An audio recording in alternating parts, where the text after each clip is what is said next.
林小姐你好啊，你對於而家香港嘅政制呢，存在咗好深層次嘅矛盾，你有咩睇法呢？主要都係你又唔可以賴晒係曾蔭權一個啦。咁主要佢領導嗰班班子係好有問題啦，嗰班智囊團都有問題啦。咁你話立法會啲議員冇問題呢，就係假嘅。因為你班領導班子呢，係完全即係有啲佢哋連 common sense 都冇啊。就立法會嗰班就再加埋嗰個民建聯加埋嗰個叫做即公盟同埋嗰個係即我唔係話反共啊嚇，即係你親共唔係唔親，我哋個個都愛香港。但係咧，你係咁樣去鬥咧，同埋民主派、泛民啊，即係親中派啊，咁加埋曾蔭權嗰班班子啊，成班咁樣拗咧，即係整到香港都好亂。即係我即係不嬲都唔理政治，亦都唔參加咩6·4遊行咧。即係我點解今年都會出嚟遊行咧？就係真係我自己都覺得香港好亂。即係你冇嗰樣咧，整嗰樣咧。即係令到啲市民好反感啊！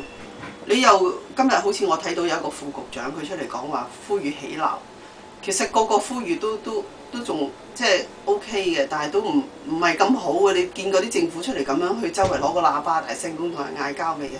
即係我諗邊個國家都冇嘅。即係香港點解會搞到今時今日咁呢？咁係一個領導班子一個出咗問題。咁你仲有一個副局長，佢今日出嚟呼籲啲人起鬧，我先最嬲。因為你自己個副局長個職位根本就唔應該存在，即係你自己都不貫廉恥，你自己個位根本就唔應該攞我哋香港人嘅人工咁高嘅，成20萬定20幾萬係咪先？你仲出嚟講話叫人哋起鬧，你有乜資格啫？你個副局長個位根本唔應該有，咁根本你政制都唔係即係唔係做得咁好，好多政府部門不需要有嘅，咩平等機會委員會唔需要有啦，咁樣消費者委員會又不知所謂啦。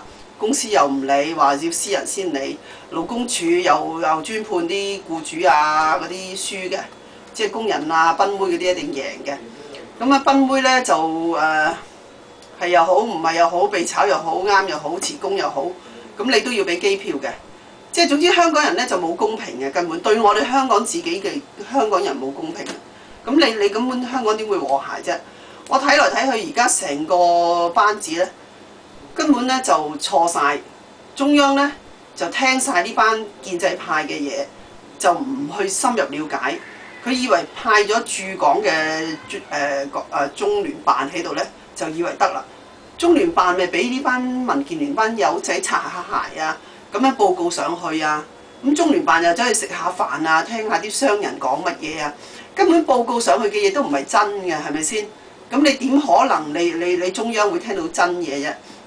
其實講真一句，我睇過晒香港咁多個官員呢，我覺得林瑞麟就最適合做特首啦。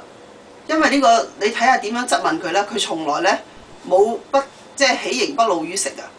呢個真係即係先係政治家，同埋呢個人，你睇下你幾多大律師盤問佢，佢都從來呢都冇畏懼過，亦都冇話即係嬲啊表現出嚟。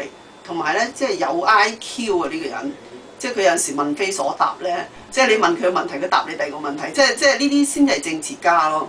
咁我覺得就係首先搞好呢班香港特首呢班班子，立法會裏面咧唔好建制派咧，即係咪都反對啊？其實中央根本就唔驚你香港人，其實俾你香港普選又點樣先？俾你功能組別取消又點先？俾你香港自己選翻你自己香港人又點先？根本中央就唔需要驚佢哋。你點啊？俾埋飛機大炮你係點先？香港人咁怕死，你估香港人會引火自焚啊？香港人會絕食抗議啊？係嘛？絕到咁上下，佢即刻話喺嗱聲入醫院啦，係咪先？根本中央就唔需要太介懷佢哋做乜。中央亦都要換嗰班子，成班聽電話啊找嗱威啊找死啊嗰啲官僚官腔咧，喺香港係唔適用嘅，唔適合嘅。班立法會議員，你以為即係嗰啲泛民嗰班好，即係唔係個個都咁好㗎？我覺得湯家驊啊同阿吳靄儀 OK 啊，即係何俊仁嗰啲 OK。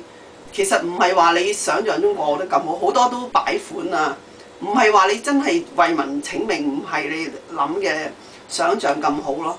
咁你諗下泛民都唔係話個個咁好，咁你民建聯講真，陳鑑林又好人嚟嘅，即係又唔係衰得晒嘅。咁你不如成個班子換咗佢啦，咁香港咪唔會咁亂咯。其實中央唔怕佢咩選咩普選啊，咩功能組別取消嘅，其實咁香港就唔會咁亂咯。好多謝林小姐。